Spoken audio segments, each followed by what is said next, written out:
Welcome to my channel. और आज की वीडियो में मैं आपके साथ शेयर करने वाली हूँ, आप ही में से बहुत सारे लोगों की रिक्वेस्ट पे ये वीडियो बनाया जा रहा है। तो चलिए स्टार्ट करते हैं। आगे बढ़ने से पहले आपने करना है चैनल को सब्सक्राइब, बेल बटन नहीं दबाओगे तो आधा काम हो जाएगा, ना आपको खबर पड़ेगी मेरे वीडियोस की और ना आप देख पाओगे।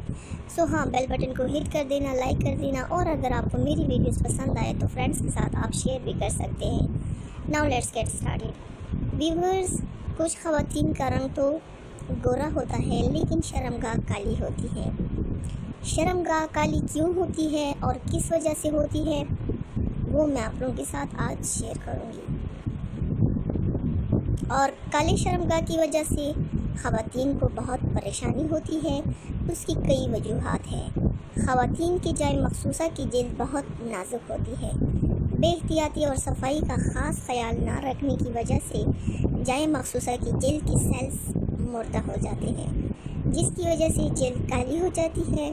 अगर आप गैर मयारी बाल साफ़ करने वाली क्रीमें और रेज़र इस्तेमाल करती हैं तो ये जिल्द के काले होने की एक वजह है। रेज़र की वजह से तो जिल्द काला नहीं होता, बट ये होता है कि रेज़र की वजह से 2 दिन के अंदर दोबारा रीग्रोथ हेयर की होती हैं, जिसकी वजह से ख़वातीन बहुत ज़्यादा तंग होती हैं। और आज मैं आप लोगों के साथ एक ऐसी चीज़ शेयर करने वाली हूँ जिसको अगर आप लोग यूज़ कर ले तो 3 माह बाद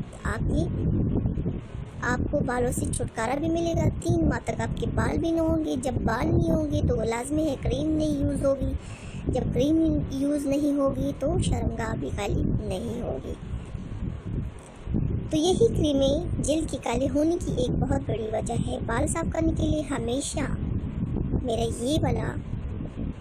मेरे ये बताया हुआ तरीका आप लोग यूज़ कर ले तो बहुत ज़्यादा बेहतर होगा आपके लिए।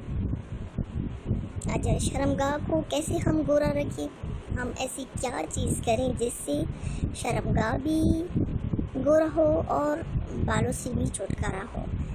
आप लोगों ने करना है, आप लोगों ने पार्लर जाना है, वरना आजकल तो आप वैक्स लेके अपने घर में भी आप लोग कर सकते हैं। पार्लर अगर आप लोग जाएं तो वहाँ पे अंडर लेग्स और अंडर आर्म्स के लिए वैक्सिंग होती है।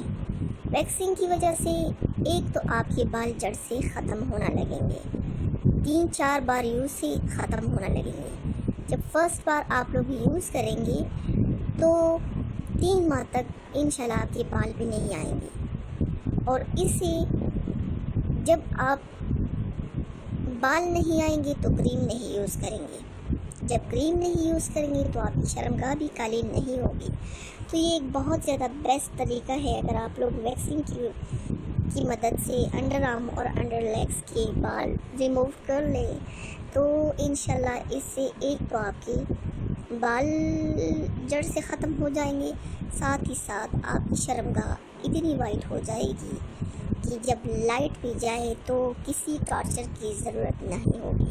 सो आप लोगों ने लाजमी इसको ट्राई करना है और मुझे फीडबैक भी लाजमी देना है। मेरे पिछली वीडियो को पसंद करने का, देखने का बहुत बहुत शुक्रिया। जिन हजरात ने मेरी पिछली वीडियो नहीं देखी वो ऊपर कार्ड पर क्लिक करके मेरी पिछली वीडियो देख सकते हैं। अपना ढेर सारा ख्याल रखिएगा। मिलते हैं मेरे नेक्स्ट वीडियो के साथ। तब तक के लिए अल्लाह हाफिज़।